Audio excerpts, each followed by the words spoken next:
Hello everyone, welcome back to knowledge for future study channel. इस video में हम राजस्थान के प्रमुख किसान आंदोलन इस टॉपिक के प्रीवियस ईयर परीक्षाओं में हुए क्वेश्चंस डिस्कस करेंगे, जो कि आने वाले एग्जाम्स के लिए भी इम्पोर्टेंट हैं। अगर आप चैनल पर नए हो तो चैनल को सब्सक्राइब, वीडियो को लाइक और शेयर ज़रूर करें। पहला क्वेश्चन है, राजस्थान के किस क्षेत्र ने कृषक आंदोलन प्रारंभ करने में पहल की थी? ऑप्शंस आपके सामने हैं, सीकर, अलवर, मेवाड़ और मारवाड़। तो करेक्ट आंसर है यहाँ पर मेवाड़। मेवाड़ क्षेत्र के जो कृषक थे उन्होंने सबसे पहले आंदोलन करने में पहल की थी। और मेवाड़ में भी जो बिजौलिया किसान आंदोलन है, जिसमें धाकड़ जाति के किसानों ने भाग लिया था सबसे ज़्यादा, इन्होंने आंदोलन करने में प्रमुख भूमिका निभाई थी। तो आपको याद रखना है, मेवाड़ क्षेत्र के कृषक आंदोलन ने प्रारंभ करने की पहल की थी। अगला क्वेश्चन है, बिजौलिया किसान आंदोलन में किस जाति के किसान सर्वाधिक संख्या में थे? बिजौलिया भीलवाड़ा में पड़ता है। यहीं पर धाकड़ जाति के किसान सर्वाधिक संख्या में थे बिजौलिया किसान आंदोलन में। इस ठिकाने में भू राजस्व निर्धारण और संग्रह की पद्धति इस आंदोलन का मुख्य मुद्दा थी। विभिन्न प्रकार के कर लगा दिए गए थे ठिकानेदारों के द्वारा, ठाकुरों के द्वारा, इसलिए यह आंदोलन हुआ था। और ये आंदोलन आरंभ कब हुआ था? 1897 में आरंभ हुआ था। इंपॉर्टेंट क्वेश्चन है ये, इसका आरंभ भी याद रखना है आपको और अंत भी याद रखना है, ठीक है। बिजौलिया किसान आंदोलन 1897 में आरंभ हुआ था और 44 वर्ष तक ये लगभग चला था, ठीक है। सबसे लंबा किसान आंदोलन है, ये भी आपको याद रखना है। बिजौलिया किसान आंदोलन सबसे लंबा किसान आंदोलन है। ख़त्म कब हुआ था ये? 1941 में ख़त्म हुआ था और लगभग 44 वर्षों तक चलने वाला सबसे लंबा किसान आंदोलन था। आगे हम और डिस्कस करेंगे इसके बारे में। राजस्थान कृषक आंदोलन का प्रारंभ सर्वप्रथम कहाँ पर हुआ? तो राजस्थान में बिजौलिया में कृषक आंदोलन का प्रारंभ हुआ था। और कब हुआ था? 1897 में धाकड़ जाति के किसानों के द्वारा विभिन्न प्रकार के लाग बागों से विरुद्ध में, ठीक है। 84 प्रकार के लाग बाग उस टाइम थे। ये भी क्वेश्चन आता है कि 84 प्रकार के लाग बाग थे बिजौलिया ठिकाने में, उनके विरुद्ध किसानों ने आंदोलन किया था। राजस्थान में संगठित किसान आंदोलन कहाँ से आरंभ हुआ था? तो करेक्ट आंसर होगा इसका बिजौलिया से। राजस्थान में बिजौलिया से संगठित किसान आंदोलन प्रारंभ हुआ था। बिजौलिया किसान आंदोलन के प्रणेता कौन थे? ये क्वेश्चन काफ़ी बार पूछा गया है, ठीक है, इंपॉर्टेंट है, आ सकता है एग्जाम में। बिजौलिया किसान आंदोलन के जो प्रणेता थे वो थे अशोक परमार, ठीक है। बिजौलिया भीलवाड़ा का किसान आंदोलन, बिजौलिया ठिकाने का जो मूल नाम था वो था विजयावल्ली। ये भी आपको याद रखना है, पूछा जा सकता है कि विजयावल्ली किसका पुराना नाम है? तो विजयावल्ली बिजौलिया का पुराना नाम है। और यहाँ के जो प्रवर्तक थे वो थे अशोक परमार। जो बिजौलिया ठिकाना था उसके प्रवर्तक थे अशोक परमार। अशोक परमार भरतपुर के रहने वाले थे। इन्होंने खानवा के युद्ध में, जो खानवा का युद्ध हुआ था 1527 में राणा सांगा और बाबर के मध्य, उसमें सांगा की सहायता की थी। इससे प्रसन्न होकर सांगा ने अशोक परमार को उपरमाल की जागीर प्रदान की थी। कहाँ की? उपरमाल की जागीर प्रदान की थी। और अशोक परमार बिजौलिया किसान आंदोलन के क्या थे? प्रवर्तक थे। अगला क्वेश्चन है हमारा, 1890 के दौर में बिजौलिया में जागीरदार कौन थे? तो बिजौलिया में परमार जागीरदार थे। मैंने आपको बताया था अशोक परमार। अशोक परमार भरतपुर के रहने वाले थे। राणा सांगा ने इन्हें उपरमाल की जागीर प्रदान की थी। फर्स्ट ऑप्शन यहाँ पर करेक्ट होगा। अशोक परमार को उपरमाल की जागीर किससे प्राप्त हुई? तो मैंने आपको बताया था खानवा के युद्ध में महाराणा सांगा की इन्होंने सहायता की थी। इससे प्रसन्न होकर महाराणा सांगा ने इन्हें उपरमाल की जागीर प्रदान की थी, ठीक है। सेकंड ऑप्शन महाराणा सांगा करेक्ट होगा। बिजौलिया कृषक आंदोलन प्रारंभ कब हुआ था? तो मैंने आपको बताया था 1897 में प्रारंभ हुआ था ये, और 1941 में ये ख़त्म हुआ था। कितने वर्ष तक चला था ये? लगभग 44 वर्षों तक ये चला था, ठीक है। सवाई कृष्ण सिंह के समय ये चालू हुआ था। ये भी क्वेश्चन पूछा जा सकता है आपसे कि बिजौलिया कृषक आंदोलन किसके समय में प्रारंभ हुआ? तो सवाई कृष्ण सिंह के समय में ये प्रारंभ हुआ था। बिजौलिया ठिकाने में भूमि कर निश्चित करने के लिए कूता प्रथा प्रचलित थी। कूता प्रथा प्रचलित थी। ये राव कृष्ण सिंह के समय बिजौलिया की जनता से लगभग 84 प्रकार की लाग बाग वसूल की जाती थी। इसके बाद 1903 में राव कृष्ण ने चवरी कर लगा दिया। ये चवरी कर क्या था? लड़की के विवाह पर एक कर था। चवरी कर क्या था? लड़की के विवाह पर एक कर देना होता था। वो चवरीकर था। और इसके बाद जो कृष्ण सिंह के उत्तराधिकारी हुए थे वो थे पृथ्वी सिंह। ये भी आपको याद रखना है, कृष्ण सिंह के उत्तराधिकारी हुए थे पृथ्वी सिंह। और पृथ्वी सिंह ने कौन सा कर लगा दिया? उन्होंने तलवार बंधाई कर लगा दिया। ठीक है, पहले से कूंता प्रथा थी भूमि के लिए, उसके बाद कृष्ण सिंह ने चवरी कर लगा दिया लड़की के विवाह पर, उसके बाद उनके उत्तराधिकारी हुए पृथ्वी सिंह, उन्होंने तलवार बंधाई कर लगा दिया। इससे किसानों में रोष हो गया और सबसे लंबा कृषक आंदोलन बिजोलिया कृषक आंदोलन लगभग 44 वर्षों तक चला। 1897 में ये राव कृष्ण सिंह के समय प्रारंभ हुआ था। ठीक है, इतना आपको याद रखना है। अगर आप चैनल पर नए हो तो चैनल को सब्सक्राइब जरूर कर दें, वीडियो को लाइक जरूर करें। अगला क्वेश्चन है चबरी कर की प्रकृति क्या थी? तो मैंने आपको बताया चबरी कर पुत्री के विवाह पर एक प्रकार का कर था। चबरी कर लगाया किसने था? सवाई कृष्ण सिंह ने, सवाई कृष्ण सिंह ने, जिसके टाइम पर बिजोलिया किसान आंदोलन प्रारंभ हुआ था 1897 में। ठीक है, मैं आपको इतनी बार बताऊंगा कि आपको डेट रट जाएगी। ठीक है, बिजोलिया आंदोलन का दूसरी बार प्रारंभ होने का कारण क्या था? तो मैंने आपको बताया चबरी कर। सबसे पहले तो बिजोलिया किसान आंदोलन कूंता प्रथा के कारण चालू हुआ था। कूंता प्रथा क्या थी? कूंता प्रथा एक प्रकार का जमीन के पर भूमि निश्चित करने का एक कर था। इसके बाद चबरी कर लगाया जो कि लड़की के विवाह पर कर था। फिर बिजोलिया किसान आंदोलन में जो कृष्ण सिंह थे ठाकुर वहाँ के, उनके ही पुत्र थे पृथ्वी सिंह, जिन्होंने तलवार बंधाई कर लगा दिया। ठीक है, ये भी प्रमुख कारण था बिजोलिया किसान आंदोलन का। अगला क्वेश्चन है बिजोलिया में तलवार लाग नाम से नई लागत किसने लगाई थी? तो पृथ्वी सिंह ने तलवार बंधाई कर नाम से एक लाग लगाई थी। तलवार बंधाई शुल्क क्या था? तलवार बंधाई शुल्क एक उत्तराधिकार शुल्क था। जब भी कोई ठाकुर गद्दी पर बैठता था किसी ठिकाने की पर, तो उसको अपने राजा को एक कर भेजना होता था और उसी को ये जो ठाकुर होते थे ये तलवार बंधाई के रूप में वसूल करते थे। तलवार बंधाई कर और भी रियासतों में होता था। ठीक है, मेवाड़ में इसको तलवार बंधाई कर के नाम से जाना जाता था, जो कि उत्तराधिकार शुल्क होता था। तलवार बंधाई क्या थी? नए जागीरदार की गद्दी नशीनी के समय उत्तराधिकार के रूप में राज्य द्वारा लिया जाने वाला उत्तराधिकार शुल्क होता था। ठीक है, फर्स्ट ऑप्शन यहाँ पर करेक्ट हो जाएगा। अगला क्वेश्चन है हमारा इंपॉर्टेंट क्वेश्चन है, बिजोलिया किसान आंदोलन 1913 का नेतृत्व किसने किया था? तो बिजोलिया किसान आंदोलन 1913 का नेतृत्व किया था साधु सीताराम दास ने। किसने? साधु सीताराम दास ने। फर्स्ट ऑप्शन यहाँ पर करेक्ट है।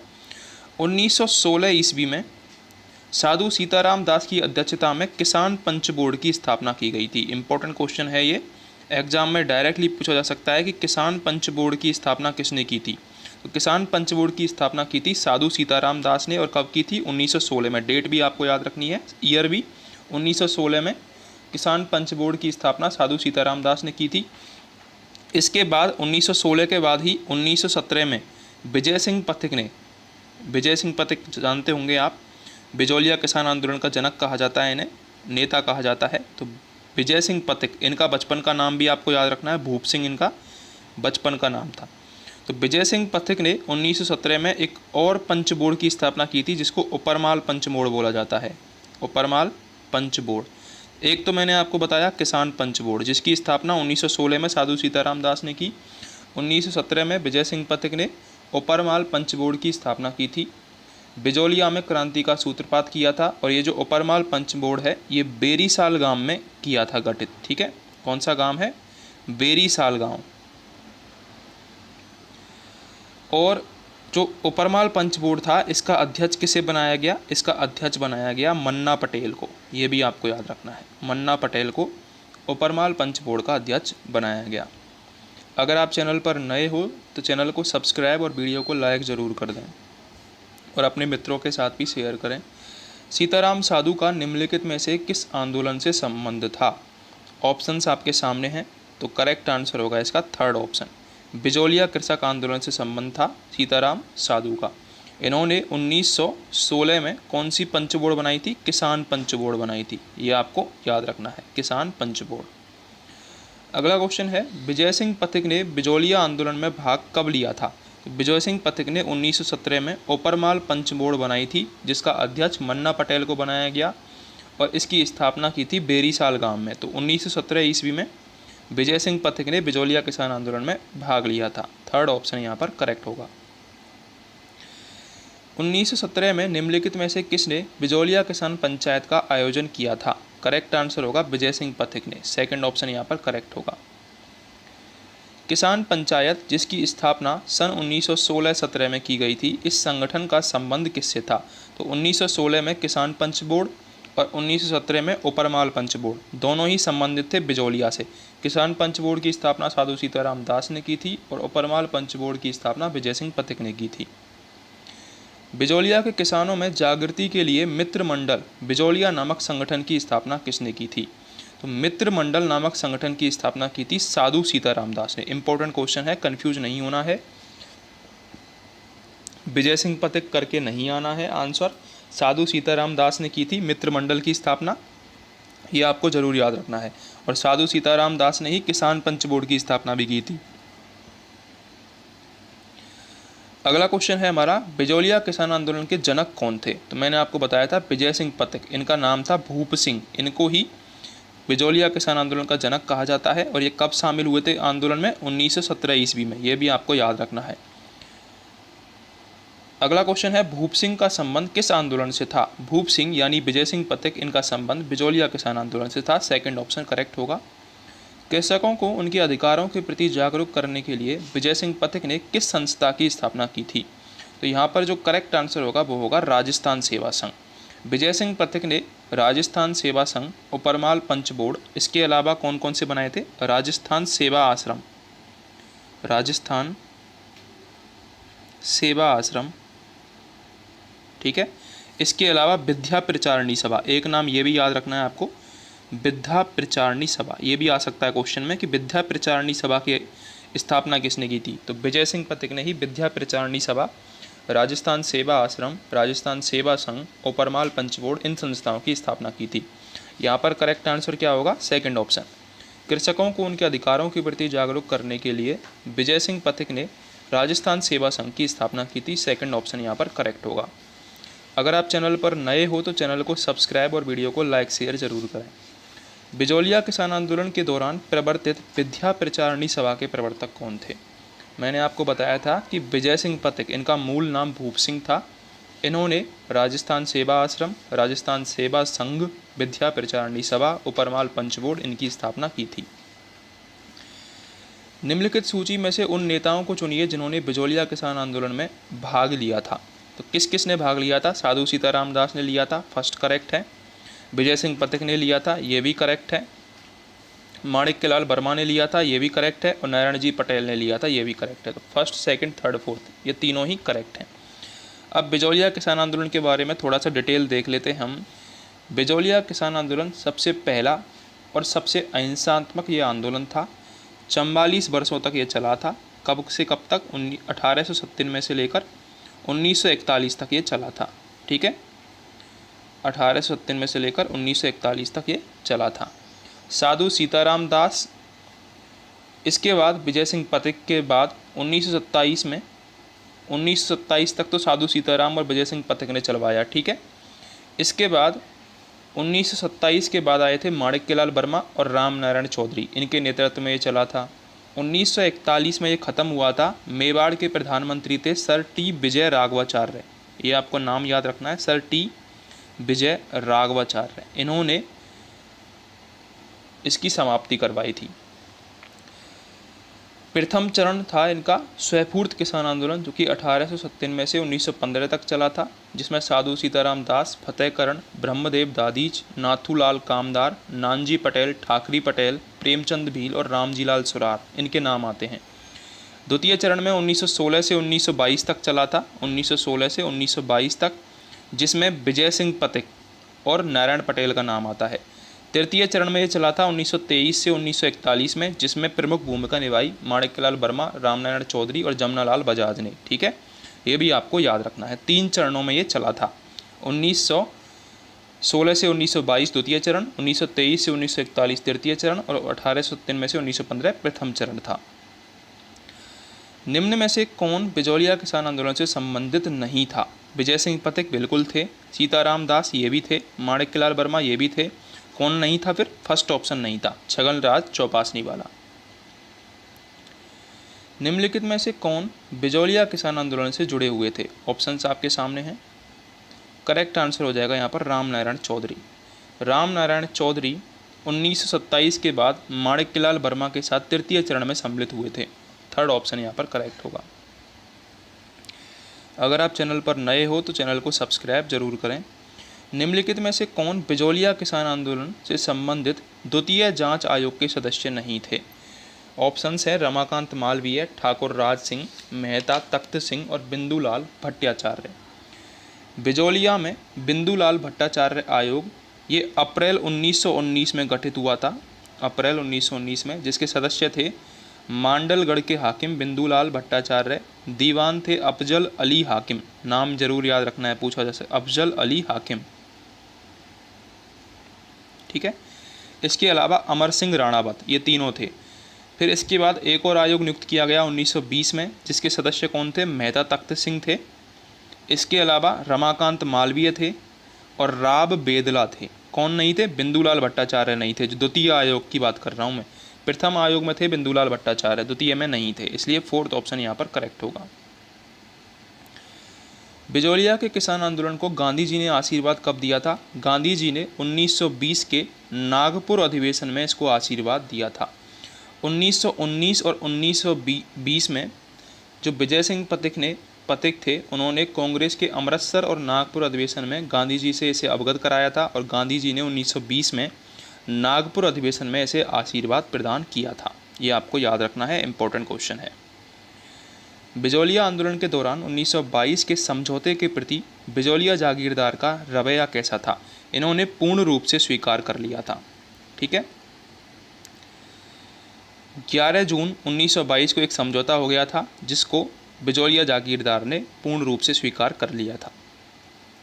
श्रीमती रमा देवी राजस्थान के किस किसान आंदोलन से संबद्ध रही हैं? तो बिजौलिया किसान आंदोलन से संबंधित रही हैं श्रीमती रमा देवी।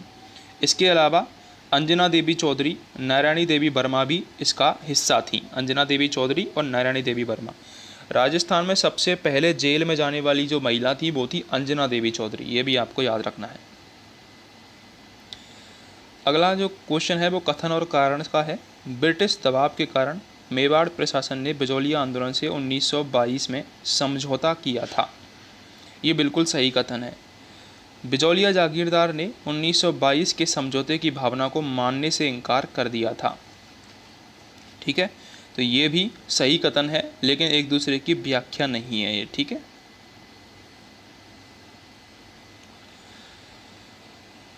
निम्न में से शेखावटी की किस महिला ने किसान आंदोलन का नेतृत्व किया था? तो किशोरी देवी, इनका नाम आता है शेखावटी में। शेखावटी की किशोरी देवी ने लगभग 10,000 महिलाओं का नेतृत्व किया था। किस जगह पर किया था ये? कठराथल गांव में। कठराथल कहाँ पर है? सीकर में।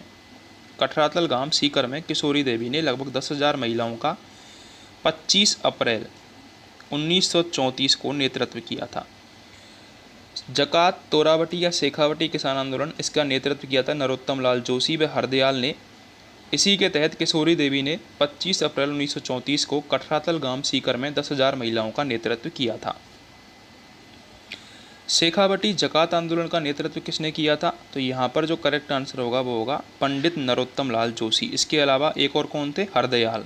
ये भी आपको याद रखना है। किशोरी देवी भी शेखावटी जकात आंदोलन से संबंधित हैं। अगला क्वेश्चन है, किसकी अध्यक्षता में शेखावटी किसान आंदोलन में 10,000 से अधिक जाट महिलाओं ने कठराथल में 25 अप्रैल 1934 को भाग लिया था? करेक्ट आंसर होगा इसका किशोरी देवी। किशोरी देवी के नेतृत्व में भाग लिया था। ट्रेंच कमीशन किससे संबंधित है? इंपॉर्टेंट क्वेश्चन है, काफ़ी बार एग्जाम में पूछा गया है और अब भी आने के चांसेस फुल हैं। ट्रेंच कमीशन संबंधित है बेंगू किसान आंदोलन से। बेंगू के किसानों की शिकायतों की जांच करने के लिए ट्रेंच की अध्यक्षता में एक कमीशन स्थापित किया गया था। ठीक है, अब बेंगू किसान आंदोलन के बारे में देख लेते हैं, उसके बाद क्वेश्चन करेंगे। मेवाड़ के ठिकाना था एक बेंगू, जिसमें किसानों में असंतोष व्याप्त था। तो 1921 में कृषक आंदोलन प्रारंभ होता है मेनाल नामक स्थान से। मेनाल कहाँ पर है? बेंगू में ही है। ठीक है। यहाँ पर विजय सिंह पथिक के आदेश से रामनारायण चौधरी के नेतृत्व में ये प्रारंभ होता है। यहाँ के ठाकुर थे उस टाइम अनूप सिंह। ये भी आपको याद रखना है। जो बेंगू किसान आंदोलन है उनके ठाकुर कौन थे? अनूप सिंह थे। इन्होंने समझौता कर लिया था किसानों से, इसको संज्ञा दी गई थी बोल्शेविक समझौते की। ये भी आपको याद रखना है, बोल्शेविक समझौता। ठीक है, क्वेश्चन पूछा जाता है कि बोल्शेविक समझौता किस किसान आंदोलन से संबंधित है? बेंगू किसान आंदोलन से। और किस ठाकुर से संबंधित है? अनूप सिंह से। 13 जुलाई 1923 ईस्वी को गोविंदपुरा गांव में रूपाजी और कृपाजी नामक दो किसानों को मार दिया गया था। रूपाजी व कृपाजी, ठीक है, इन दोनों किसानों को मार दिया गया था 13 जुलाई 1923। 13 जुलाई 1923 डेट भी आपको याद रखनी है, पूछी जा सकती है। तो चार चीज़ें मैंने आपको बताई। बेंगू किसान आंदोलन 1921 में प्रारंभ हुआ, मेनाल नामक जगह से प्रारंभ हुआ, अनूप सिंह यहाँ के ठाकुर थे, बोल्शेविक समझौता इसको कहा गया, रूपाजी और कृपाजी जाट इसमें मारे गए थे। इसके अलावा 13 जुलाई 1923 को ये मारे गए थे रूपाजी और कृपाजी। इसके अलावा ट्रेंच कमीशन बेंगू किसान आंदोलन से संबंधित है। इतने पॉइंट आपको याद रखने हैं। क्वेश्चन क्या है? बेंगू किसान आंदोलन का नेतृत्व किसने किया था? तो रामनारायण चौधरी ने बेंगू किसान आंदोलन का नेतृत्व किया था। अगर आप चैनल पर नए हो तो चैनल को सब्सक्राइब जरूर कर दें। रूपाजी और कृपाजी किस आंदोलन में गोलीबारी में मारे गए थे? तो बेंगू किसान आंदोलन में रूपाजी और कृपाजी, एक गांव था गोविंदपुरा, गोविंदपुरा, यहाँ पर 13 जुलाई 1923 को मारे गए थे। 13 जुलाई 1923 को मारे गए थे। ठीक है, निम्न में से बूंदी के शासन के विरुद्ध गुर्जरों का कौन सा आंदोलन था? गुर्जरों का आंदोलन था बेंगू किसान आंदोलन, जो कि बूंदी के शासन के विरुद्ध था। इंपॉर्टेंट है क्वेश्चन, याद रखना है। अगला क्वेश्चन है, बेंगू किसान आंदोलन के नेता जो शहीद हुए थे? तो रूपाजी और कृपाजी, ये दोनों नेता शहीद हुए थे, रूपाजी और कृपाजी। बेंगू किसान आंदोलन से संबंधित हैं ये। 13 जुलाई 1923 को शहीद हुए थे। 22 जून 1880 को चित्तौड़गढ़ में रश्मि परगना स्थित मातृकुंडिया नामक स्थान पर कौन सा किसान आंदोलन प्रारंभ हुआ? तो 22 जून 1880 को जाट किसान आंदोलन प्रारंभ हुआ था मातृकुंडिया नामक स्थान पर, जो कि चित्तौड़गढ़ में है। मेवाड़ के महाराणा फतेह सिंह, इनके अवयस्क शासन काल में था ये जो आंदोलन हुआ था। नई भू राजस्व व्यवस्था के विरुद्ध ये हुआ था। जाट किसान आंदोलन रश्मि परगना मातृकुंडिया नामक जगह पर 22 जून 1880 को। 1927 में कुंवर मदन सिंह के नेतृत्व में किसानों ने कहाँ आंदोलन किया? तो करौली में कुंवर मदन सिंह के नेतृत्व में 1927 में किसानों ने आंदोलन किया था। यह भी आपको याद रखना है। अगला क्वेश्चन है, नीमू चाणा किसान आंदोलन हत्याकांड राजपूताना की किस रियासत में हुआ? नीमू चाणा से भी काफ़ी सारे क्वेश्चन आते हैं, इंपॉर्टेंट है ये भी। तो नीमू चाणा किसान आंदोलन ये अलवर से संबंधित है। इस टाइम जो राजा थे वो थे जयसिंह। ये भी पूछा जाता है कि नीमू चाणा किसान आंदोलन के समय राजा कौन थे? जयसिंह। 1923-24 में ये हुआ था। 1923-24 में नीमू चाणा किसान आंदोलन हुआ था, जब लगान की दर बढ़ा दी गई थी। तो 14 मई 1925 में आंदोलन कर रहे किसानों पर गोलीबारी चलाई गई थी। ठीक है, इसके बारे में आगे और देखेंगे हम। नीमू चाणा कांड के समय अलवर का शासक कौन था? महाराजा जयसिंह। फोर्थ ऑप्शन यहाँ पर करेक्ट हो जाएगा। अगला क्वेश्चन है हमारा, नीमू चाणा हादसा कब हुआ था? तो नीमू चाणा हादसा हुआ था 24 मई 1925 को। डेट इंपॉर्टेंट है इसलिए पूछ ली गई है। 14 मई 1925 को नीमू चाणा हादसा हुआ था, जिसको गांधी जी ने जलियांवाला बाग से भी बीभत्स बताया है। और इसको दोहरी डायरशाही भी कहा है। इंपॉर्टेंट क्वेश्चन बनता है, दोहरी डायरशाही और जलियांवाला बाग हत्याकांड से भी बीभत्स गांधी जी ने बताया है नीमू चाणा हत्याकांड को, जो कि अलवर में था। 14 मई 1925 को हुआ था और राजा जयसिंह थे वहाँ के। ठीक है, निम्नलिखित में से किस स्थान पर हुए कृषकों के नृशंस हत्याकांड को महात्मा गांधी ने जलियांवाला बाग हत्याकांड से भी बढ़कर बताया नीमू चाणा हत्याकांड को, जो कि कब हुआ था? 14 मई 1925 को हुआ था। ठीक है, अलवर में हुआ था।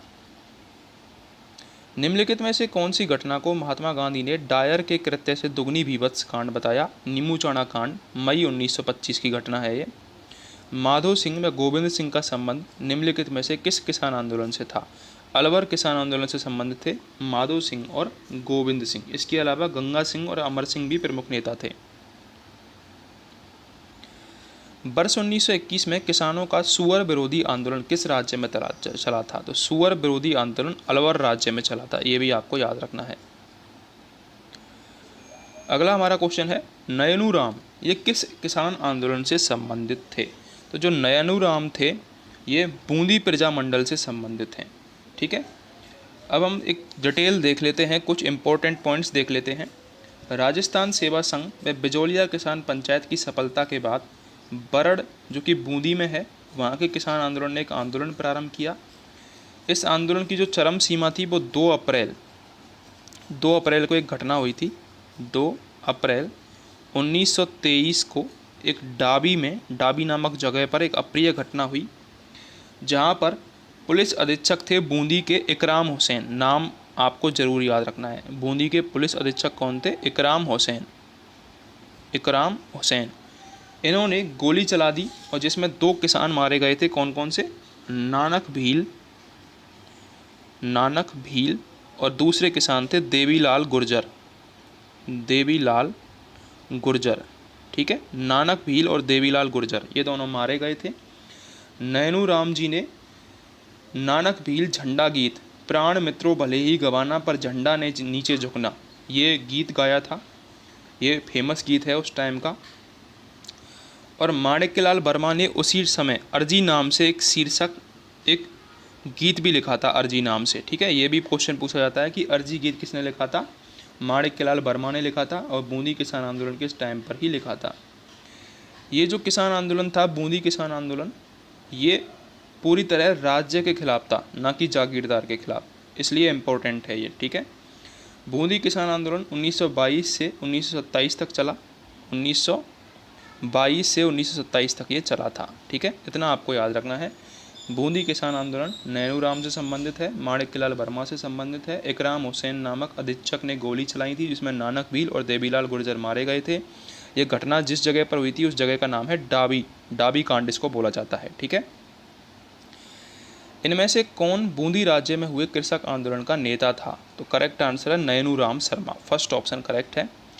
बूंदी किसान आंदोलन का संबंध कब से कब तक रहा है? तो करेक्ट आंसर हो जाएगा 1922 से 1927 तक रहा है। ठीक है, नानक भील व देवीलाल गुर्जर का संबंध निम्नलिखित में से किससे था? नानक भील और देवीलाल गुर्जर, इनकी घटना डाबी कांड हुआ था, उसमें इनकी मृत्यु हो गई थी। डाबी कांड, जिसमें इकराम हुसैन ने गोलियां चलाई थी। तो नानक भील और देवीलाल गुर्जर ये बूंदी किसान आंदोलन से संबंधित हैं। सेकंड ऑप्शन करेक्ट होगा। इनमें से किसने मेव कृषक आंदोलन का नेतृत्व किया? तो यासीन खां, इन्होंने मेव कृषक आंदोलन का प्रारंभ किया था। मेवात क्षेत्र अलवर व भरतपुर में 1932 में यह आंदोलन प्रारंभ हुआ, जिसमें गुड़गांव के यासीन खान और अम्बाला शहर के गुलाम भीख नारंग ने यह प्रारंभ किया था। तिजारा, किशनगढ़ और रामगढ़ की निजामत में जहाँ मेव बसे हुए हैं वहाँ पर यह प्रारंभ हुआ था। इसकी समिति नियुक्त कर दी थी एक राजा दुर्जन सिंह के अध्यक्षता में, ये भी आपको याद रखना है। निम्न में से कौन सा स्थान 1920 के किसान आंदोलन के दौरान शेखावटी के पंचपाड़े ठिकानों में से एक है? तो शेखावटी के पंचपाड़े ठिकानों में से एक है श्री माधोपुर। कौन कौन से थे? एक नहीं था, ये पूछा है हमसे, तो श्री माधोपुर नहीं था। कौन कौन से पंचपाड़े ठिकाने थे? पहला आता है बिसाऊ, दूसरा आता है डूंडलोद, तीसरा आता है मलसीसर, चौथा आता है मंडावा और पांचवा आता है कौन सा? नवलगढ़। ये पंचपाणे थे, नवलगढ़, मंडावा, बिसाऊ, डूंडलोद और मलसीसर। तो यहाँ पर 3 हैं, मलसीसर, मंडावा, डूंडलोद, बिसाऊ और नवलगढ़, ये भी पंचपाणों में शामिल है। अगला क्वेश्चन हमको सम्मिलित करना है। बिजोलिया किसान आंदोलन 1897 में प्रारंभ हुआ था और 1941 में ख़त्म हुआ था, 44 वर्षों तक चला था। सीकर में जो आंदोलन हुआ था शेखावटी, वो 1922 में प्रारंभ हुआ। डाबड़ा कांड 1947 में हुआ था। डाबड़ा कांड 13 मार्च 1947 को हुआ था डीडवाना परगना के डाबड़ा में एक आंदोलन में घटना स्थल पर ही काफ़ी सारे लोगों को मार दिया गया था। चंडावल का जो किसान आंदोलन था वो 1945 में हुआ था। डेट आपको याद रखनी है। चंडावल का किसान आंदोलन 1945 में मारवाड़ लोक परिषद के कार्यकर्ताओं पर लाठियां बरसाई गई थी, जिसमें अनेक लोग घायल हो गए थे। और सीकर में 1922 में आंदोलन चालू हुआ था। ठीक है, सीकर के कूदन में 25 अप्रैल 1935 को किसान आंदोलन की घटना में 4 किसानों की मृत्यु हो गई थी। अगले क्वेश्चन पर चलते हैं। अगला क्वेश्चन है, निम्न आंदोलन के प्रारंभ वर्ष में से कौन सा सही नहीं है? सबसे पहले है बिजोलिया, 1897 में प्रारंभ हुआ, बिल्कुल सही कथन है ये। डावड़ा कांड 1947 में हुआ, ये भी सही है, 13 मार्च 1947 को हुआ था ये। चंडावल घटना 1945 में हुई, ये भी सही है, ठीक है। इसके अलावा सीकर आंदोलन कब हुआ था? 1922 में हुआ था, ठीक है। जो चंडावल घटना है वो 1945 और 1942 से स्टार्ट हुई थी, ठीक है। 1945 में तो हुई थी, लेकिन 1942 से स्टार्ट हुई थी। हमसे प्रारंभ वर्ष पूछा है, 1942 से स्टार्ट हुई थी। 28 मार्च 1942 को ये स्टार्ट हुई थी। निम्नलिखित घटनाओं का कालानुक्रम क्या है? कालानुक्रम बताना है। सबसे पहला जो काल है वो है मानगढ़ पहाड़ी हत्याकांड। मानगढ़ पहाड़ी हत्याकांड हुआ था 1913 में। इसके बाद नीमूचौड़ा हत्याकांड हुआ था 1925 में। इसके बाद चंडावल हत्याकांड हुआ था 1942 में, और इसके बाद डावड़ा हत्याकांड हुआ था 1947 में, ठीक है। तो ये क्रम आपको जरूर याद रखना है। अगला क्वेश्चन है, कौन सा युग्म हमारा गलत है? बीकानेर के नरोत्तम लाल जोशी शेखावटी से संबंधित थे, ना कि बीकानेर से। तो फर्स्ट ऑप्शन गलत हो जाएगा। बिजौलिया विजय सिंह पथिक, बूंदी नैनूराम शर्मा और बेंगू रामनारायण चौधरी, ये सही है, ठीक है। अगर आप चैनल पर नए हो तो चैनल को सब्सक्राइब जरूर कर दें, वीडियो को लाइक और शेयर जरूर करें। Hello everyone, welcome back to knowledge for future study channel. इस वीडियो में हम राजस्थान के लोक नाट्य, इससे संबंधित क्वेश्चंस डिस्कस करेंगे जो कि प्रीवियस ईयर परीक्षाओं में आए हुए हैं। अगर आप चैनल पर नए हो तो चैनल को सब्सक्राइब और वीडियो को लाइक ज़रूर कर दें। पहला क्वेश्चन है, रम्मत क्या है? रम्मत एक प्रकार का लोक नाट्य है। रम्मत एक संगीत नाट्य है जो कि बीकानेर जैसलमेर में ज़्यादा प्रसिद्ध है, ठीक है। बीकानेर की रम्मत प्रसिद्ध है और जैसलमेर की रम्मत भी प्रसिद्ध है। रम्मत होली के टाइम पर गाई जाती है। रम्मत का प्रदर्शन लकड़ी के बड़े बड़े तख्तों पर किया जाता है। इस रम्मत के मुख्य विषय कौन कौन से होते हैं? प्रहलाद, लैला मजनू, हरीशचंद्र, पूरणमल और सबसे फेमस हिडाऊ मेरी, ठीक है। ये जो हिडाऊ मेरी रम्मत है ये बहुत फेमस है। आदर्श पति पत्नी पर आधारित है ये। इसका सूत्रपात किया था हिडाऊ मेरी का जवाहरलाल पुरोहित ने। जवाहरलाल पुरोहित ने इसका सूत्रपात किया था, तो ये आपको याद रखना है। हिडाऊ मेरी रम्मत ये बीकानेर से संबंधित है। होली के अवसर पर रम्मत गाई जाती है। जवाहरलाल पुरोहित ने हिडाऊ मेरी, जो कि आदर्श पति पत्नी पर आधारित है, उसका सूत्रपात किया था। रम्मत के प्रमुख कलाकार कौन कौन हैं? फागू और सुआ महाराज। फागू और सुआ महाराज ये रम्मत के प्रमुख कलाकार हैं, फागू एवं सुआ महाराज। बीकानेर में रम्मतों का समय फागुन शुक्ल अष्टमी से फागुन शुक्ल चतुर्दशी तक होता है। ये आपको याद रखना है। जो रम्मत हैं वो होली के अवसर पर गाई जाती हैं और फागुन शुक्ल अष्टमी से फागुन शुक्ल चतुर्दशी तक ये। बीकानेर में रम्मतों का जो प्रारंभ होता है वो होता है फक्कड़ दातारी रम्मत से। ये क्वेश्चन भी पूछा जा सकता है कि बीकानेर में रम्मतों का प्रारंभ किस रम्मत से होता है? तो फक्कड़ दातारी रम्मत से बीकानेर में रम्मतों का प्रारंभ होता है। जैसलमेर की रम्मत, जैसलमेर में प्रमुख कलाकार हैं सकलमल, तेज कवि और तुलसीदास। जो तेज कवि हैं उन्होंने स्वतंत्र बावनी नामक पुस्तक की रचयिता की थी। तो ये क्वेश्चन पूछा जाता है कि स्वतंत्र बावनी नामक पुस्तक की रचयिता किसने करी थी? तो आपको करेक्ट आंसर होगा तेज कवि। तेज कवि ने स्वतंत्र बावनी नामक पुस्तक की रचयिता की थी, ठीक है। अगर आप चैनल पर नए हो तो चैनल को सब्सक्राइब और वीडियो को लाइक ज़रूर करें। राजस्थान के किस शहर में होली के दौरान रम्मत का आयोजन किया जाता है? तो मैंने आपको बताया था, इनमें से बीकानेर की रम्मत ज़्यादा फेमस है और बीकानेर में रम्मतों का जो प्रारंभ होता है वो होता है फक्कड़ दातारी रम्मत से, ठीक है। फक्कड़ दातारी रम्मत से। जैसलमेर में भी रम्मत का आयोजन होता है। जैसलमेर में सकलमल, तेज कवि और तुलसीदास इसके प्रसिद्ध कलाकार हैं। लेकिन बीकानेर की रम्मत फेमस है, होली के दौरान ये आयोजित की जाती है। रम्मत नामक रंगमंच नाटक किस क्षेत्र से संबंधित है? ऑप्शंस आपके सामने है, भरतपुर, मेवाड़, बीकानेर, धौलपुर एवं करौली। तो करेक्ट आंसर होगा यहाँ पर बीकानेर की रम्मत प्रसिद्ध है। किस लोकनाट्य की प्रस्तुति के समय इसके मुख्य गीतों का संबंध चौमासा, वर्षा ऋतु का वर्णन एवं गणपति वंदना से है। तो करेक्ट आंसर है इसका रम्मत। रम्मत की प्रस्तुति के समय इसके जो मुख्य गीत हैं वो चौमासा, वर्षा ऋतु और गणपति वंदना पर आधारित हैं। ठीक है, तो यहाँ पर जो करेक्ट आंसर हो जाएगा वो हो जाएगा रम्मत। अगला क्वेश्चन है, संत पीर शाह अली और तुकनगीर ने 400 साल पहले मेवाड़ में किस ख्याल की रचना की? तो तुर्रा कलंगी ख्याल की इन्होंने रचना की थी। कौन है? संत पीर शाह अली और तुकनगीर। ठीक है, इन्होंने 400 साल पहले मेवाड़ में तुर्रा कलंगी ख्याल की रचना की थी। अब ये तुर्रा कलंगी ख्याल के बारे में हम थोड़ा सा देख लेते हैं। मध्य प्रदेश के चंदेरी राज्य के हिंदू संत थे तुकनगीर। जो तुकनगीर थे ये हिंदू संत थे। ठीक है, और एक संत थे मुस्लिम संत जिनका नाम था शाह अली। जो तुकनगीर थे ये हिंदू संत थे और शाह अली थे मुस्लिम संत।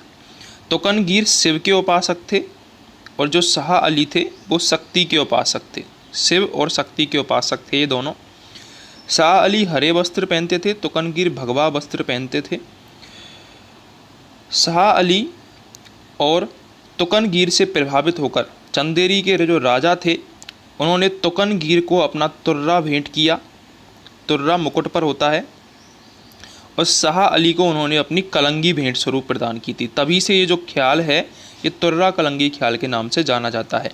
इसमें तुर्रा को शिव का प्रतीक और कलंगी को पार्वती का प्रतीक माना जाता है। तो तुर्रा ये मुकुट पर लगा होता है, ये तुकनगीर को दिया था, और जो कलंगी थी वो दी थी शाह अली को जो कि मुस्लिम संत थे। और तभी से इस ख्याल को तुर्रा कलंगी ख्याल के नाम से जाना जाता है। तुर्रा को शिव का प्रतीक और कलंगी को पार्वती का प्रतीक माना जाता है। राजस्थान में इस ख्याल का जो प्रारंभ है वो किया था सहेड़ू सिंह ने। नाम याद रखना है, राजस्थान में तुर्रा कलंगी ख्याल का जो प्रारंभ है वो सहेड़ू सिंह ये तुर्रा थे और हमीद बेग ये कलंगी थे। इनके सानिध्य में प्रारंभ हुआ था। इस ख्याल को बैठकी ख्याल भी बोला जाता है। ठीक है, ये भी आपको याद रखना है, बैठकी ख्याल तुर्रा कलंगी ख्याल को ही बोला जाता है। तुर्रा कलंगी में स्त्री पात्रों की भूमिका पुरुष ही निभाते हैं। इसके कौन कौन से वो हैं? सागर सेठ का खेल, रुक्मणी मंगल, राजा हरिश्चंद्र, भक्त पूर्णमल, नसीहत, राजा मोरध्वज, ऊखा चरित्र, इंद्र सभा, कृष्ण लीला, रहना मीर, भक्त ध्रुव आदि तुर्रा कलंगी की प्रमुख ख्याल हैं। एक क्वेश्चन ये भी पूछा जा सकता है कि तुर्रा कलंगी ख्याल में कौन सा लोकप्रिय वाद्य बजाया जाता है? तो चंग नामक लोकप्रिय वाद्य बजाया जाता है तुर्रा कलंगी ख्याल में। ठीक है, तो अगला क्वेश्चन है हमारा, तुर्रा कलंगी लोकनाट्य के रचनाकार कौन है? शाह अली जो कि मुस्लिम संत थे और तुकनगीर जो कि हिंदू संत थे। ठीक है, तुर्रा और कलंगी लोकनाट्य में तुर्रा और कलंगी किसके प्रतीक है? मैंने आपको बताया था, तुर्रा ये तुकनगीर को दिया गया था और तुर्रा शिव का प्रतीक है, और कलंगी किसका प्रतीक है? कलंगी पार्वती का प्रतीक है। ठीक है, तो यहाँ पर फोर्थ ऑप्शन करेक्ट हो जाएगा। अगला क्वेश्चन है हमारा, राजस्थान में लच्छी राम द्वारा किस ख्याल का प्रवर्तन किया गया था? तो लच्छी राम कुचामनी ख्याल के प्रवर्तक माने जाते हैं। कुचामनी ख्याल, कुचामन सिटी, और कुचामन सिटी कहाँ पर है? ये नागौर में है। कुचामन सिटी नागौर में कुचामनी ख्याल प्रसिद्ध है। लच्छी राम ने गोगा चौहान, मीरा मंगल और राव ऋणमल आदि ख्यालों की रचना की थी। पूछा जा सकता है आपसे, अगर डीप क्वेश्चन पूछेगा वो, तो लच्छी राम ने कौन कौन से ख्यालों की रचना की थी? राव ऋणमल, इसके अलावा मीरा मंगल के अलावा है गोगा चौहान। इन ख्यालों की रचना की थी लच्छी राम ने। रिपीट कर देता हूँ, राव ऋणमल, मीरा मंगल और गोगा चौहान। ये जो ख्याल हैं इनमें पुरुष पात्र ही स्त्री पात्र का अभिनय करते हैं। इनमें नर्तक ही गाने को गाते हैं। ढोल, सेनाई, सारंगी आदि वाद्ययंत्र काम में लिए जाते हैं। और जो कुचामनी ख्याल है इसके जो प्रमुख कलाकार हैं वो हैं उगमराज। ये भी आपको याद रखना है, पूछा जा सकता है कि उगमराज कलाकार किस ख्याल से संबंधित हैं? तो उगमराज कुचामनी ख्याल के प्रसिद्ध कलाकार हैं। ठीक है, अगर आप चैनल पर नए हो तो चैनल को सब्सक्राइब जरूर करें। कुचामनी ख्याल के प्रवर्तक कौन थे? तो लच्छी राम यहाँ पर करेक्ट आंसर हो जाएगा। कुचामनी ख्याल से संबंधित कौन सा कथन सही नहीं है? ऑप्शन फर्स्ट है, कुचामनी ख्याल के प्रवर्तक लच्छी राम है, बिल्कुल करेक्ट है ये। इनमें पुरुष पात्र ही स्त्री पात्र का अभिनय करते हैं, बिल्कुल ये भी करेक्ट है। इसमें कलाकार चेतराम, हमीद बेग और ताराचंद प्रमुख हैं, ये गलत है। ठीक है, हमसे पूछा है सही नहीं कौन सा है, तो हमारा थर्ड ऑप्शन आंसर हो जाएगा। इसमें नर्तक ही गाने को गाते हैं, ये भी सही है। कुचामनी ख्याल के जो प्रमुख कलाकार हैं वो हैं उगम राज, जो कि ऑप्शन में नहीं है, इसलिए थर्ड ऑप्शन हमारा सही नहीं होगा। निम्नलिखित में से राजस्थान के किस क्षेत्र से अली बख्शी ख्याल संबंध है? इंपॉर्टेंट क्वेश्चन है। अली बख्शी ख्याल RAS में और जेल प्रहरी परीक्षा में पूछा गया है। जो अली बख्शी ख्याल है वो अलवर से संबंधित है। इस शैली के प्रवर्तक अली बख्श थे, इसलिए इसका नाम अली बख्शी ख्याल पड़ा। ठीक है, तो अली बख्शी ख्याल अलवर से संबंधित है। अगला क्वेश्चन है, हेला ख्याल लोक संगीत राजस्थान के क्षेत्रों से संबंधित है। जो हेला ख्याल है वो दौसा क्षेत्र का फेमस है, दौसा सवाई माधोपुर का फेमस है। यह दौसा, करौली, सवाई माधोपुर जिलों में प्रचलित है। लंबी टेर देना इसकी विशेषता है, यानी कि इसमें हेला दिया जाता है, लंबी टेर दी जाती है, बुलाया जाता है, इसलिए इसको हेला ख्याल बोलते हैं। इसका वाद्ययंत्र भी पूछा जा सकता है आपसे। जो हेला ख्याल है उसका वाद्ययंत्र होता है नोबल, याद रखना है, इंपॉर्टेंट है। हेला ख्याल का जो वाद्ययंत्र होता है वो होता है नोबल। अगला क्वेश्चन है हमारा, गोमा मीणा, कालू कीर, कान गुजरी, मियाबड़ और नाहर आदि ये क्या हैं? ये छोटी नाटिकाएं हैं जो कि गबरी उत्सव में किया जाता है इनका मंचन। ठीक है, तो आपको याद रखना है, गबरी उत्सव में गोमा मीणा, कालू कीर, कान गुजरी, मियाबड़ और नाहर आदि छोटी नाटिकाओं का मंचन किया जाता है। अब गबरी नृत्य के बारे में थोड़ा सा देख लेते हैं। गबरी राजस्थान का सबसे प्राचीन लोक नाट्य है। इसे लोक नाट्यों का मेरु नाट्य भी कहा जाता है। क्वेश्चन आ सकता है आपके एग्जाम में कि लोक नाट्यों का मेरु नाट्य किस लोक नाट्य को कहा जाता है? तो लोक नाट्य का मेरु नाट्य ये गबरी लोक नाट्य को कहा जाता है। एक क्वेश्चन ये भी है कि संपूर्ण भारत का एकमात्र दिन में प्रदर्शित होने वाला है, ये दिन में प्रदर्शित होने वाला लोक नाट्य है एकमात्र। ठीक है, इसके अलावा ये भीलों का प्रमुख लोक नाट्य है। इसमें गोमा मीणा, कालू कीर, कान गुजरी, मियाबड़ और नाहर आदि छोटी नाटिकाएं हैं। भील अपने आराध्य देव बूढ़िया शिव की आराधना में इसे बगैर पारिश्रमिक के वहीं प्रस्तुत करते हैं जहां उनके गांव की लड़की ब्याही हो। ठीक है, तो आपको दो क्वेश्चन तो यहाँ से याद रखने हैं कि लोक नाट्यों का मेरु नाट्य गबरी लोक नाट्य को कहा जाता है और एकमात्र लोक नाट्य है जो दिन में प्रदर्शित किया जाता है।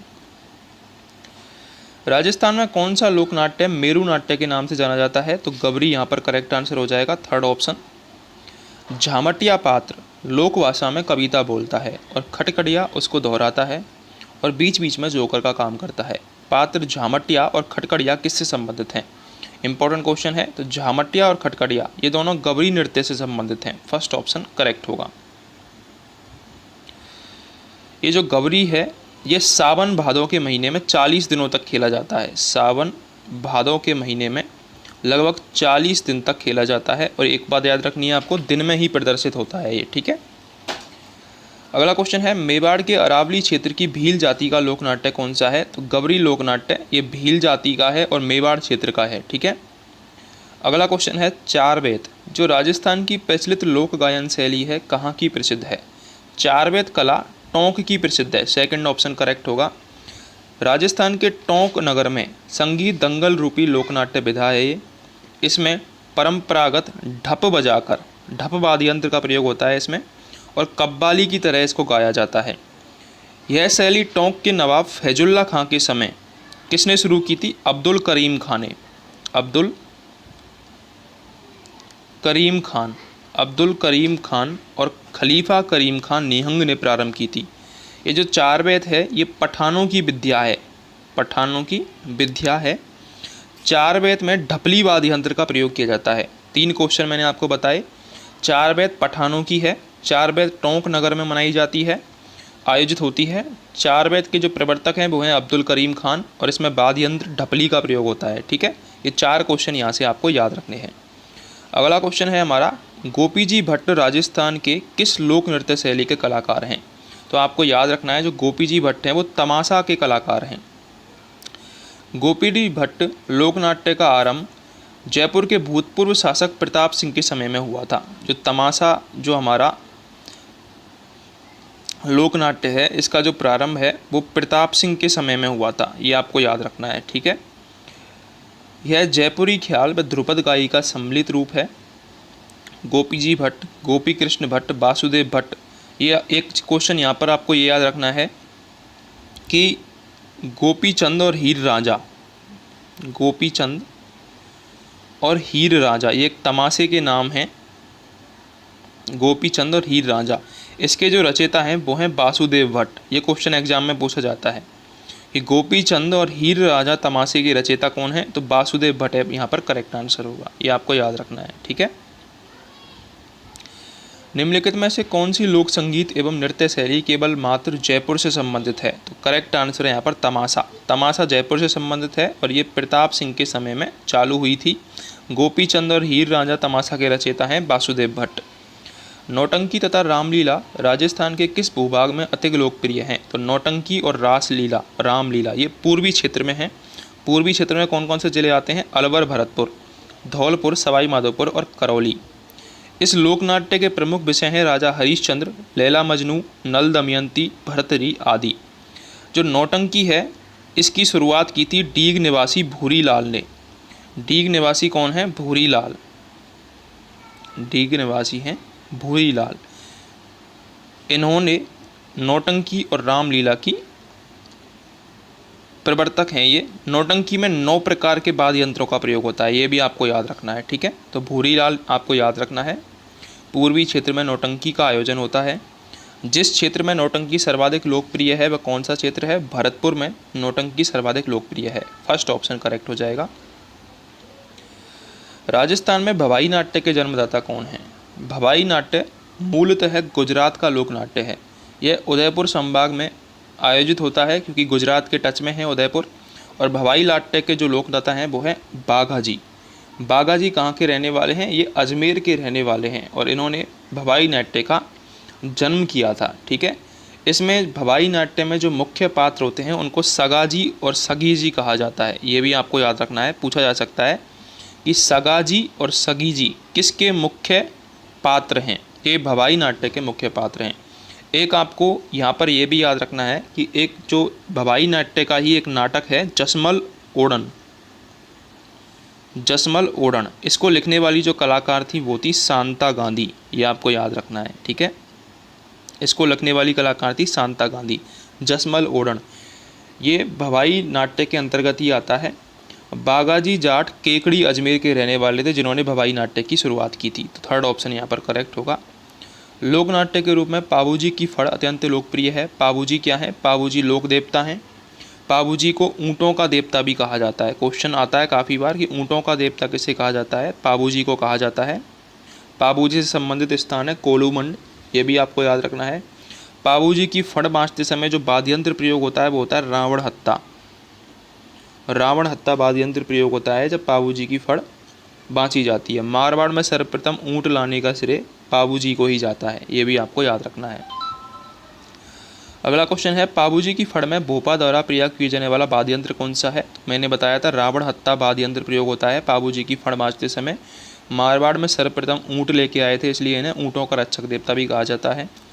राजस्थान का कौन सा जिला फड़ चित्रांकन के लिए प्रसिद्ध है, भीलवाड़ा ये फड़ चित्रांकन के लिए ज़्यादा प्रसिद्ध है। जो भीलवाड़ा के श्रीलाल जोशी हैं, श्रीलाल जोशी, भीलवाड़ा के श्रीलाल जोशी ये प्रमुख फड़ चित्रांकन हैं। इन्होंने अंतर्राष्ट्रीय स्तर पर फड़ चित्रकला को पहचान दिलाई है। अगर आप चैनल पर नए हो तो चैनल को सब्सक्राइब जरूर करें।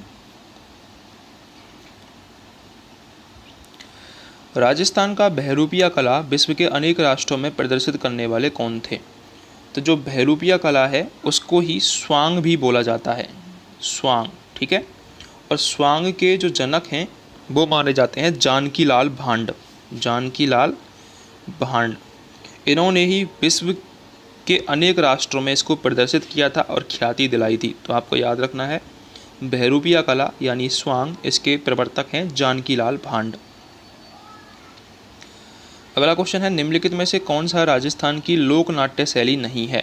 स्वांग ये जानकी लाल भांड के द्वारा, रम्मत बीकानेर की रम्मत प्रसिद्ध है, ख्याल, ख्याल कोचामनी ख्याल भी है, तुर्रा कलंगी ख्याल भी है, ये भी राजस्थान के हैं।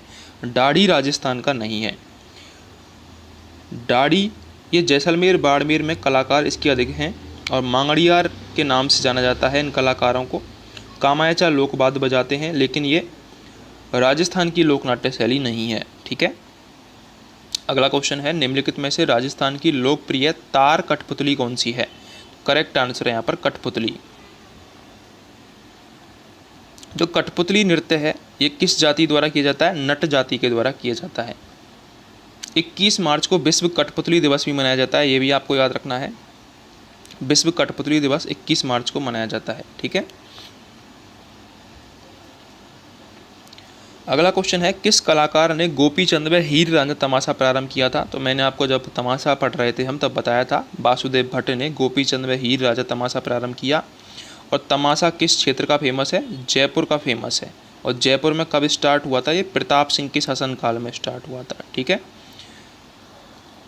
ये भी आपको याद रखना है। होली के दूसरे दिन हीर रांझा, होली के दिन जोगी जोगन और चैत्र की अमावस्या को गोपी चंद की प्रस्तुति दी जाती है। एक आपको याद रखना है कि शीतलाष्टमी के दिन झुट्टन मियाँ का तमाशा भी खेला जाता है। ठीक है, ये भी आपको याद रखना है। अगला क्वेश्चन है, भारत में चारवेद कला का प्रवर्तक किसे माना जाता है? तो चारवेद कला जब हमने पढ़ी थी तो हमने बताया था कि टोंक जिले में फेमस है ये। ढप इसमें वाद्य यंत्र बजाया जाता है, पठानों की ये विद्या है। ठीक है, इसके अलावा अब्दुल करीम खान ने इसे स्टार्ट किया था। फर्स्ट ऑप्शन करेक्ट होगा। अगला क्वेश्चन है, हमको सुमेलित करना है। तो रम्मत कहाँ की फेमस है? बीकानेर और जैसलमेर की फेमस है। तमाशा जयपुर का फेमस है जो कि प्रताप सिंह के शासनकाल में स्टार्ट हुआ था। ठीक है। भवाई लोकनाट्य ये गुजरात राज्य से सटे क्षेत्र में उदयपुर में मनाया जाता है, आयोजित होता है। भवाई नाट्य के जन्मदाता हैं वो हैं बागाजी जाट, केकड़ी अजमेर। जसमल ओढ़न शांता गांधी के द्वारा बनाया गया। ठीक है। गबरी ये मेवाड़ का है और गबरी में झामटिया, खटकड़िया, गोमा मीणा, कान गुजरी ये इसकी छोटी नाटका हैं। गबरी जो लोकनाट्य है उसको लोकनाट्यों का मेरू नाट्य भी कहते हैं और दिन में प्रदर्शित होने वाला ये एकमात्र लोकनाट्य है। अगला क्वेश्चन है, कुचामनी ख्याल। कुचामनी ख्याल के जो प्रवर्तक थे वो थे लच्छीराम। सही है ये बात। शेखावटी ख्याल के दूलिया राणा थे। रम्मत के तेज कवि जैसलमेरी थे। तेज कवि ने स्वतंत्र बावनी नामक पुस्तक की रचना की थी। तमाशा के जो प्रवर्तक हैं वो है बंसीधर भट्ट। ये भी आपको याद रखना है। ठीक है। अगर आपको वीडियो हेल्पफुल लगी हो तो चैनल को सब्सक्राइब ज़रूर कर दें, वीडियो को लाइक और शेयर ज़रूर करें। Hello everyone, welcome back to knowledge for future study channel. इस वीडियो में हम RSM SSB की जो प्रतियोगी परीक्षाएं हैं उनके लिए इम्पोर्टेंट टॉपिक पर्वत एवं पठार, इसके प्रीवियस ईयर परीक्षाओं में आए हुए क्वेश्चंस इस वीडियो में हम डिस्कस करेंगे। अगर आप चैनल पर नए हो तो चैनल को सब्सक्राइब जरूर कर दें, बेल आइकन को जरूर दबाएं। पहला क्वेश्चन है, राजस्थान में सबसे ऊंचा पर्वत शिखर किस जिले में है? ऑप्शंस हैं जालौर, नागौर, सिरोही, चूरू। तो इस क्वेश्चन का आंसर आपको पता होगा। जो सबसे ऊंचा पर्वत शिखर है उसका नाम है गुरु शिखर। ठीक है। और जो गुरु शिखर की चोटी है वो कहाँ पे है? वो सिरोही में, दक्षिण अरावली की चोटी है। सिरोही माउंट आबू में गुरु शिखर की चोटी है, जिसे संतों का शिखर किसने कहा है? कर्नल टॉड ने संतों का शिखर कहा है, कर्नल टॉड ने। ठीक है। और इसकी ऊंचाई कितनी है? 1722 मीटर इसकी ऊंचाई है। यदि हम 5 मीटर, इसमें दत्तात्रेय जी का मंदिर भी है वहाँ पर, अगर उसको जोड़ दें तो इसकी ऊंचाई हो जाती है 1727 मीटर। ठीक है। तो ये आपको याद रखनी है। सबसे ऊंची चोटी है गुरु शिखर जिसकी ऊंचाई है 1722 मीटर। यदि 5 मीटर ऊंचा मंदिर जोड़ दें दत्तात्रेय जी का तो उसकी ऊंचाई हो जाती है 1727 मीटर। क्वेश्चन ये भी आ सकता है कि दत्तात्रेय जी का मंदिर 5 मीटर ऊंचा किस चोटी पर बना हुआ है? तो गुरु शिखर चोटी पर बना हुआ है। ठीक है। अगला क्वेश्चन है, संतों का शिखर से संबंधित है। तो मैंने आपको बताया था गुरु शिखर को संतों का शिखर किसने कहा है? कर्नल जेम्स टॉड ने। ठीक है। कर्नल जेम्स टॉड ने संतों का शिखर कहा है गुरु शिखर को। अरावली पर्वत शिखर का ऊंचा शिखर कौन सा है? करेक्ट आंसर होगा गुरु शिखर, 1722 मीटर। अगला है, गुरु शिखर पर्वत चोटी अरावली के किस प्रदेश का भाग है? तो मैंने आपको बताया था दक्षिणी अरावली का भाग है। अरावली पर्वतमाला दक्षिण पश्चिम से उत्तर पूर्व की ओर फैली हुई है राजस्थान में। तो दक्षिणी अरावली का भाग है ये जो गुरु शिखर चोटी है, माउंट आबू में है ये, सिरोही में। अगला है, गलत युग्म की पहचान करें। ऑप्शंस हैं सिरोही अचलगढ़ चोटी, बिल्कुल सही है। जो अचलगढ़ चोटी है जिस पर आबू पर्वत है, तो अचलगढ़ चोटी 1380 मीटर ऊंची है। ये 1380 मीटर ऊंची है और सिरोही में है, ठीक है। अगला है अजमेर तारागढ़ चोटी, ठीक है। जो तारागढ़ चोटी है वो अजमेर में है और कितनी ऊंची है, 873 मीटर ऊंची है, 873 मीटर ऊंची है। जयपुर में है खो चोटी, ठीक है, जयपुर में है खो चोटी, जयपुर और अलवर दोनों में आती है ये। तो ये इसकी जो ऊंचाई है वो है 920 मीटर। सीकर में है गुरु शिखर चोटी, ये गलत ऑप्शन हो जाएगा हमारा, हमसे पूछा था गलत युग्म की पहचान करें। तो जो गुरु शिखर चोटी है वो कहाँ पर है, वो है सिरोही में, ना कि सीकर में। कहाँ पर है, सिरोही में, ठीक है। और कितनी ऊंची है, 1722 मीटर ऊंची है, ठीक है। यदि आपसे सीकर की पूछा है तो सीकर में नहीं, झुंझुनू में एक चोटी है बाबई चोटी, और सीकर में जो सबसे ऊंची चोटी है वो कौन सी है, वो है रघुनाथगढ़, रघुनाथगढ़, ठीक है। रघुनाथगढ़ चोटी है सीकर में, जो कि कितनी ऊंची है, जो रघुनाथगढ़ चोटी है वो है 1055 मीटर ऊंची, 1055 मीटर ऊंची। तो आपको 5 चोटियां मैंने बता दी हैं अभी। सिरोही में अचलगढ़ चोटी, ये 1380 मीटर ऊंची है। अजमेर में तारागढ़ चोटी 873 मीटर ऊंची है। जयपुर में खो चोटी जो कि 920 मीटर ऊंची है। सीकर में है रघुनाथगढ़ जो कि 1055 मीटर ऊंची है। और गुरु शिखर चोटी है सिरोही में जो कि 1722 मीटर ऊंची है, ठीक है। तो आपको पांचों याद रखनी है, पांचों ही इंपॉर्टेंट है, पूछी जाती है एग्जाम में। राजस्थान में गुरु शिखर चोटी की ऊंचाई कितनी है, तो राजस्थान में जो चोटी की ऊंचाई है वो है 1722 मीटर। यदि 5 मीटर का मंदिर जोड़ दें हम दत्तात्रेय जी का, तो 1727 मीटर ऊंचाई हो जाएगी, ठीक है। गुरु शिखर की ऊंचाई कितनी है, तो यहाँ पर ऑप्शन में है 1727 मीटर। ये जो 1727 दे रखा है, ये 1722 मीटर की जो ऊंचाई है उसमें 5 मीटर का मंदिर जोड़ के दे रखा है ऑप्शन में, ठीक है। तो फोर्थ ऑप्शन करेक्ट हो जाएगा। अगला क्वेश्चन है राजस्थान के किस जिले में जरगा पर्वत स्थित है, तो इंपॉर्टेंट है ये जो जरगा पर्वत है ये राजस्थान के राजसमंद में स्थित है, ठीक है। राजसमंद और उदयपुर में स्थित है, ठीक है। राजसमंद और उदयपुर में स्थित है ये जरगा पर्वत। इसकी ऊंचाई कितनी है, जरगा पर्वत की चोटी की 1431 मीटर ऊंचाई है, ठीक है। 1431 मीटर ऊंचाई है इसकी, उदयपुर राजसमंद में ये आता है। और इसी जरगा पर्वत पर कुंभलगढ़ की जो दुर्ग है, कुंभलगढ़ दुर्ग, वो है जरगा पहाड़ियों के आसपास ही बना हुआ, ठीक है। तो आपको याद रखना है जरगा पर्वत उदयपुर में है और इसकी ऊंचाई अगर पूछ ले आपसे तो 1431 मीटर है, ठीक है। और आपको ये भी याद रखना है कि सबसे ऊंची चोटी है गुरु शिखर जो कि सिरोही में है, 1722 मीटर। इसके बाद की जो चोटी है वो है शेर, ये भी सिरोही में है जो कि 1597 मीटर ऊंची है, ठीक है। इसके बाद की चोटी है देलवाड़ा, देलवाड़ा जो कि 1442 मीटर ऊंची है, ये भी सिरोही में। और चौथी जो चोटी है वो अपनी आती है जरगा, तो इसलिए ये जरगा इंपॉर्टेंट हो जाती है। ये चौथी सबसे ऊंची चोटी है जिसकी ऊंचाई है 1431 मीटर और ये कहाँ पर है, उदयपुर राजसमंद में स्थित है। तो यहाँ पर ऑप्शन में उदयपुर है, इसलिए उदयपुर करेक्ट हो जाएगा। अगला क्वेश्चन है हमारा, इनमें से अरावली का कौन सा शिखर सर्वोच्च ऊंचा है। देखते हैं एक एक करके। अचलगढ़, अचलगढ़ कहाँ पर है, अचलगढ़ सिरोही में, अचलगढ़ सिरोही में मैं आपको बता चुका हूँ 1380 मीटर ऊंची है ये अचलगढ़ की चोटी, ठीक है। इसके बाद है रघुनाथगढ़, ये है सीकर में, रघुनाथगढ़ सीकर में है, 1055 मीटर ऊंची चोटी है ये रघुनाथगढ़ की। तारागढ़ कहाँ पर है, तारागढ़ अजमेर में है और 873 मीटर ऊंची चोटी है। इसके बाद है जरगा, जरगा है 1331 मीटर ऊंची, 1431 मीटर ऊंची चोटी और उदयपुर राजसमंद में है, ठीक है। तो यहाँ पर ऑप्शन में सबसे ज़्यादा ऊंचा चोटी कौन सी हो गई, तो करेक्ट आंसर आ जाएगा हमारा जरगा जो कि 1431 मीटर ऊंची है और कहाँ पर है ये, उदयपुर राजसमंद में है। तो सेकंड ऑप्शन हमारा करेक्ट हो जाएगा। अगला क्वेश्चन है, ऊंचाई के हिसाब से अरावली पर्वत की चोटियों का सही क्रम कौन सा है। तो मैंने आपको बताया था सबसे ऊंची चोटी है गुरु शिखर जिसकी ऊंचाई है 1722 मीटर और सिरोही में स्थित है। दूसरे नंबर की चोटी है शेर जिसकी ऊंचाई है 1597 मीटर और ये भी सिरोही में स्थित है। तीसरे नंबर की है हमारी दिलवाड़ा, दिलवाड़ा जो कि ऊंचाई है 1442 मीटर। चौथे नंबर की है हमारी जरगा जिसकी ऊंचाई है 1431 मीटर। जरगा के बाद आती है अचलगढ़, अचलगढ़ ये भी सिरोही में है और इसकी ऊंचाई है 1380 मीटर, ठीक है। अचलगढ़ के बाद आती है कुंभलगढ़ जो कि जरगा पहाड़ी पर स्थित है कुंभलगढ़, उसकी ऊंचाई है राजसमंद में 1224 मीटर भी मिलती है और 1080 मीटर भी मिलती है, ठीक है। इसके बाद आती है धोनिया, कुंभलगढ़ के बाद आती है धोनिया जो कि उदयपुर में है, धोनिया उदयपुर में है और इसकी ऊंचाई है 1183 मीटर। और इसके बाद आती है ऋषिकेश, ऋषिकेश ऋषिकेश चोटी ये सिरोही में है आपको कंफ्यूज नहीं होना है, ऋषिकेश चोटी सिरोही में है और 1017 मीटर ऊंची है। और इसके बाद आती है रघुनाथगढ़ जो कि सीकर में है और 1055 मीटर ऊंची चोटी है। तो आप आगे हम देखेंगे और भी चोटियों के नाम देखेंगे, लेकिन इस क्वेश्चन में क्या है, सबसे पहले गुरु शिखर, उसके बाद शेर, उसके बाद है जरगा।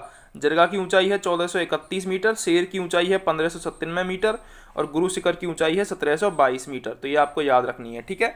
सेकंड ऑप्शन हमारा करेक्ट हो जाएगा इस क्वेश्चन के लिए। अगला क्वेश्चन देखते हैं, अरावली श्रेणी की दूसरी नंबर की ऊंची चोटी का नाम बताइए। तो मैंने आपको बताया था पहले नंबर पे गुरु शिखर है 1722 मीटर, दूसरे नंबर पे है शेर जिसकी ऊंचाई है 1597 मीटर। कुंभलगढ़, कुंभलगढ़ कहाँ पर है, ये राजसमंद में है, इसकी ऊंचाई है 1224 मीटर। नागपहाड़, नागपहाड़ कहाँ पर है, ये अजमेर में है नागपहाड़, ठीक है। और नागपहाड़ की ऊंचाई कितनी है, इसकी ऊंचाई है 795 मीटर। अजमेर में दो चोटियां हैं, नागपहाड़ फेमस है, एक तारागढ़ फेमस है। तारागढ़ की ऊंचाई है 873 मीटर और नागपहाड़ की ऊंचाई है 795 मीटर, ठीक है। अगला है अचलगढ़, अचलगढ़ सिरोही में, इसकी ऊंचाई है 1380 मीटर अचलगढ़ की, ठीक है। तो यहाँ पर सेकंड नंबर की चोटी है शेर जिसकी ऊंचाई है 1597 मीटर। थर्ड ऑप्शन करेक्ट हो जाएगा। अगला क्वेश्चन है, शेर पर्वत चोटी की ऊंचाई क्या है, तो 1597 मीटर, सेकंड ऑप्शन करेक्ट हो जाएगा। अरावली की सर्वोच्च पर्वत चोटी निम्नांकित में से कौन सी है, तो करेक्ट आंसर है शेर। इन जो ऑप्शन है उसमें से शेर आंसर हो जाएगा। जरगा की ऊंचाई कितनी है, जरगा की ऊंचाई है 1431 मीटर। रघुनाथगढ़, रघुनाथगढ़ की ऊंचाई है 1055 मीटर और तारागढ़ की ऊंचाई है 873 मीटर। तो शेर सबसे ऊंची हो जाएगी जिसकी ऊंचाई है 1597 मीटर, ठीक है। निम्नांकित में से अरावली का सर्वोच्च शिखर कौन सा है, तो करेक्ट आंसर है अचलगढ़। अचलगढ़ इनमें से सबसे ऊंचा है क्योंकि तारागढ़ अजमेर में है जिसकी ऊंचाई 873 मीटर है, अचलगढ़ की 1380 मीटर है। सज्जनगढ़ उदयपुर में है, सज्जनगढ़ की ऊंचाई है 938 मीटर और कुंभलगढ़ कहाँ पर है, राजसमंद में स्थित है और कुंभलगढ़ की ऊंचाई है 1224 मीटर। तो यहाँ पर सबसे ऊंची चोटी हो जाएगी कौन सी, यहाँ पर हो जाएगी 1380 मीटर जो कि अचलगढ़ की ऊंचाई है, ठीक है। अरावली की निम्न पर्वत चोटियों को उनकी ऊंचाई के आरोही क्रम में व्यवस्थित कीजिए। तो देखते हैं हम एक एक करके। अचलगढ़, अचलगढ़, कुंभलगढ़। अचलगढ़ की ऊंचाई है 1380 मीटर। कुंभलगढ़, कुंभलगढ़ की ऊंचाई है राजसमंद में है ये 1224 मीटर। रघुनाथगढ़ की ऊंचाई है 1055 मीटर और जरगा की ऊंचाई है हमारी 1431 मीटर। और हमसे पूछा था आरोही क्रम में, ठीक है। तो ये आरोही क्रम लग रहा है कि आपको कहीं से, तो आरोही क्रम नहीं है, फर्स्ट ऑप्शन हमारा गलत हो जाएगा, ठीक है। सेकंड ऑप्शन देखते हैं हम, रघुनाथगढ़। रघुनाथगढ़ कहाँ पर है, सीकर में, इसकी ऊंचाई है 1055 मीटर। कुंभलगढ़, कुंभलगढ़ कहाँ पर है, राजसमंद में, इसकी ऊंचाई है 1224 मीटर। अचलगढ़, अचलगढ़ की ऊंचाई है 1380 मीटर और कहाँ पर है, सिरोही में। इसके बाद है जरगा, जरगा की ऊंचाई है 1431 मीटर, ये भी सिरोही, ये जरगा जो उदयपुर राजसमंद में है, ठीक है। तो यहाँ पर आपको आरोही क्रम लग रहा होगा, ठीक है। आरोही क्रम मतलब बढ़ता हुआ क्रम, सबसे 1055, उससे बड़ा 1224, 1380 और 1431। तो सेकंड ऑप्शन हमारा करेक्ट हो जाएगा आरोही क्रम में। तो आपको मेन चोटियों का ऊंचाई तो याद रखनी ही रखनी है, जिला भी याद रखना है किस जिले में है। निम्नांकित में से कौन सा समूह राजस्थान की पर्वत चोटियों का उनकी ऊंचाई के अनुसार सही अवरोही क्रम है, तो यहाँ पर थर्ड ऑप्शन देखो, शेर में है 1597 मीटर, जरगा 1431 मीटर, सज्जनगढ़ ये है उदयपुर में 938 मीटर और तारागढ़ अजमेर में है 873 मीटर, ठीक है। तो ये हो जाएगा अवरोही क्रम, घटता हुआ क्रम, ठीक है। अरावली की पर्वत चोटियों को उनकी ऊंचाई के अवरोही क्रम में व्यवस्थित करना है। तो सबसे पहले फर्स्ट ऑप्शन देखते हैं, शेर 1597 मीटर सिरोही में, जरगा 1431 मीटर उदयपुर राजसमंद में। मैं बार बार रिपीट इसलिए कर रहा हूँ ताकि आपके माइंड में आ जाए, ठीक है। अचलगढ़ 1380 मीटर सिरोही में। रघुनाथगढ़ ये कहाँ पर है, सीकर में 1055 मीटर और तारागढ़ ये 873 मीटर अजमेर में, ठीक है। तो ये आपको याद रखने हैं सारे नाम और सारी जिनकी ऊंचाई, पांचों चोटियां इंपॉर्टेंट है, ये याद रखनी है आपको। पर्वत चोटी और जिलों में असंगत छांटिए। बिलाली, अलवर, बावई, जयपुर, कुंभलगढ़, राजसमंद, भोजागढ़, सीकर, हमको असंगत छांटना है, ठीक है। तो देखो जो बावई है, बावई चोटी ये झुंझुनू जयपुर दोनों में है, झुंझुनू और जयपुर दोनों में है और 780 मीटर इसकी ऊंचाई है, ठीक है। इसके बाद है कुंभलगढ़, राजसमंद में है, बिल्कुल उदयपुर, कुंभलगढ़ की जो पहाड़ी है वो राजसमंद में है। अगर जरगा पूछे तो वो उदयपुर और राजसमंद दोनों में है। तो कुंभलगढ़ की ऊंचाई है 1224 मीटर, ठीक है। इसके बाद है बिलाली अलवर। जो बिलाली अलवर है उसकी ऊंचाई है 775 मीटर। इतना डीप जाएगा नहीं, लेकिन अगर जाता है तो आपको ये बारे याद रखने हैं, नहीं तो मोस्टली गुरु शिखर, शेर, दिलवाड़ा, जरगा, अचलगढ़, इन जो फेमस चोटियां हैं उनमें से ही क्वेश्चन पूछता है वो, ठीक है।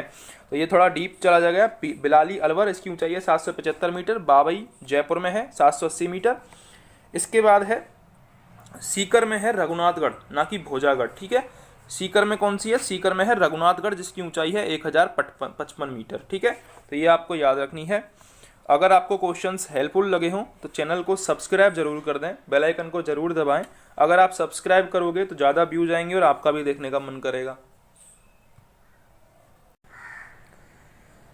हेलो एवरीवन, मैं जुगल शर्मा आपसे राजस्थान जीके के 20 क्वेश्चंस इस वीडियो में डिस्कस करूंगा, जो कि राजस्थान के ऊर्जा संसाधन टॉपिक से संबंधित होंगे। अगर आप हमारे चैनल पर नए हो तो प्लीज़ चैनल को सब्सक्राइब जरूर कर दें और बेल आइकन को जरूर दबाएं। पहला क्वेश्चन है, लिग्नाइट आधारित निर्माणाधीन ताप विद्युत परियोजनाएं कौन कौन सी हैं? ऑप्शंस है बरसिंहसर, गुढ़ा, बितनोक, बरसिंहसर, गिरल और गुढ़ा। थर्ड ऑप्शन है बरसिंहसर, कपूरडी और जालिप्पा। इंपॉर्टेंट क्वेश्चन है, थर्ड ऑप्शन करेक्ट है इसका, बरसिंहसर, कपूरडी और जालिप्पा। ये जो तीनों जगह हैं यहाँ पर लिग्नाइट से विद्युत का उत्पादन किया जाएगा। लिग्नाइट कोला है, लिग्नाइट कोला, लिग्नाइट कोयले के भंडार मिले हैं इन तीनों जगह के आसपास, इसलिए वहाँ पर लिग्नाइट आधारित ताप विद्युत परियोजनाएं स्थापित की जाएंगी। इम्पोर्टेंट क्वेश्चन है बरसिंहसर, कपूरडी और जालिप्पा, ये आपको याद रखना है। राज्य में हिंदुस्तान पावर कॉरपोरेशन द्वारा निर्माणाधीन परियोजना कौन सी है?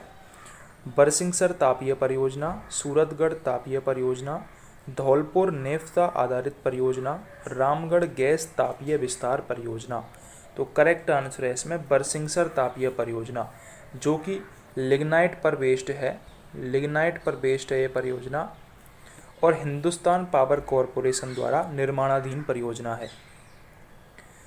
राजस्थान परमाणु विद्युत गृह में विद्युत उत्पादन हेतु जिस खनिज का उपयोग किया जाता है वह कौन सा है? तो करेक्ट आंसर है यूरेनियम। मैंने आपको बताया था यूरेनियम से, यूरेनियम का दो टाइप का यूरेनियम होता है, एक तो होता है लो एनरिच्ड और एक होता है हाई एनरिच्ड। जो लो एनरिच्ड यूरेनियम होता है उसका प्रयोग एनर्जी विद्युत बनाने के लिए किया जाता है, और जो हाई एनरिच्ड यूरेनियम होता है उसका उपयोग न्यूक्लियर बॉम्ब बनाने के लिए किया जाता है, ठीक है।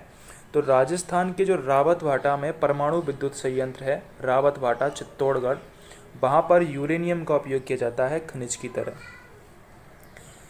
राजस्थान में भारी पानी का निर्माण कहाँ पर होता है? जब यूरेनियम से विद्युत बनाने की बात होती है तो भारी पानी का भी जिक्र आता है, क्योंकि जो भारी पानी है वो मंदक की तरह काम करता है, और भारी पानी का जो निर्माण है राजस्थान में वो किया जाता है रावतभाटा में। फर्स्ट ऑप्शन करेक्ट है।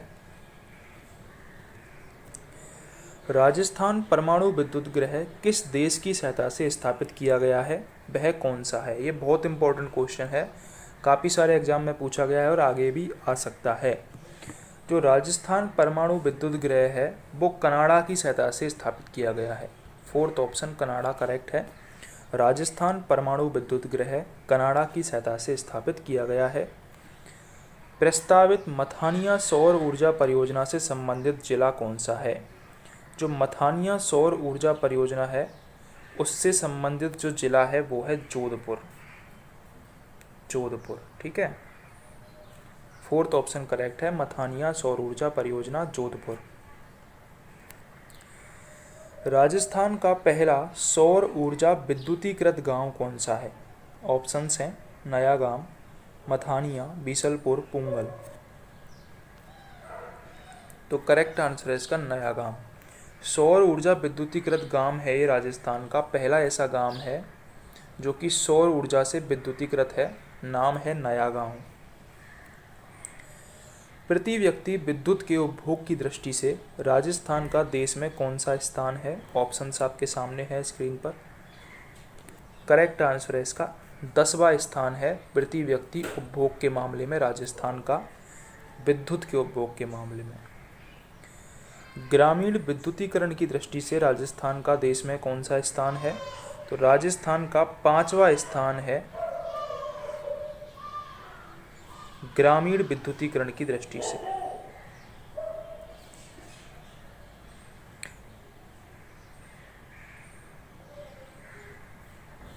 राज्य में सौर ऊर्जा चालित मिल्क चिलिंग प्लांट कहाँ स्थित है? ऑप्शंस आपके सामने है, देख लीजिए। करेक्ट आंसर है इसका भरतपुर। राजस्थान में सौर ऊर्जा चालित मिल्क चिलिंग प्लांट भरतपुर में स्थित है। राज्य में सबसे अधिक बायोगैस संयंत्र किस जिले में है? ऑप्शंस आपके सामने हैं। करेक्ट आंसर है इसका उदयपुर। राजस्थान में सबसे अधिक जो बायोगैस संयंत्र हैं वो उदयपुर में स्थित हैं। राज्य की पहली पवन आधारित विद्युत परियोजना किस शहर के निकट स्थापित की गई है? करेक्ट आंसर है इसका जैसलमेर। अगला क्वेश्चन है, राजस्थान के कुल आबाद गांवों में से विद्युतीकृत गांवों का प्रतिशत लगभग कितना है? ऑप्शंस हैं 90%, 80%, 75% और 70%। तो करेक्ट आंसर है इसका 90% गांव विद्युतीकृत गांव है। ठीक है। राजस्थान में अणु शक्ति गृह किस देश की सहायता से स्थापित किया गया है? तो अणु शक्ति गृह राजस्थान का रावतभाटा में है और ये कनाडा के सहयोग से स्थापित किया गया है। ये क्वेश्चन पूछा जा सकता है आपसे, कनाडा। ठीक है। राजस्थान में गैस आधारित परियोजना कहाँ स्थित है? तो राजस्थान के अंता जो परियोजना है राजस्थान में वो गैस आधारित परियोजना है। इसके अलावा राजस्थान की जो रामगढ़ परियोजना है वो भी प्राकृतिक गैस पर आधारित है। राज्य में कोयले पर आधारित कौन सी योजना प्रारंभ की गई है? तो करेक्ट आंसर होगा इसका बरसिंगसर परियोजना। ये कोयले पर आधारित है, लिग्नाइट पर आधारित है और हिंदुस्तान पावर कॉरपोरेशन के द्वारा निर्माणाधीन ये योजना है। हिंदुस्तान पावर कॉरपोरेशन लिग्नाइट आधारित बरसिंगसर परियोजना। जैसलमेर जिले का घोटारू क्षेत्र देश में किस गैस की उपलब्धि के कारण भारत के मानचित्र पर एक महत्वपूर्ण केंद्र बन गया है? तो करेक्ट आंसर है इसका हीलियम गैस। राजस्थान के जो घोटारू एरिया है वहाँ पर हीलियम गैस के प्रचुर भंडार मिले हैं, इसलिए वो भारत के मानचित्र पर एक महत्वपूर्ण केंद्र बनकर उभरा है। राजस्थान ऊर्जा विकास अभिकरण की स्थापना किस वर्ष हुई थी? ये क्वेश्चन आ सकता है आपके एग्जाम में। राजस्थान ऊर्जा विकास अभिकरण की जो स्थापना थी वो हुई थी 1985 में। 1985 में राजस्थान ऊर्जा विकास अभिकरण की स्थापना हुई थी। किस गांव को अक्टूबर 1991 में सौर ऊर्जा में सबसे पहले विद्युतीकृत किया गया था? तो करेक्ट आंसर है इसका सेकंड ऑप्शन, नया गांव दूदू। ये जयपुर में पड़ता है। 1991 में सबसे पहले सौर ऊर्जा के द्वारा जो विद्युतीकृत किया गया था वो नया गांव था। ठीक है। राजस्थान परमाणु बिजली घर का देश में कौन सा स्थान है? ऑप्शंस है पहला, तीसरा, दूसरा और चौथा। तो करेक्ट आंसर है इसका दूसरा स्थान है राजस्थान के परमाणु बिजली घर का। अगर आपको वीडियो हेल्पफुल लगी हो तो चैनल को सब्सक्राइब जरूर कर दें, बेल आइकन को जरूर दबाएं।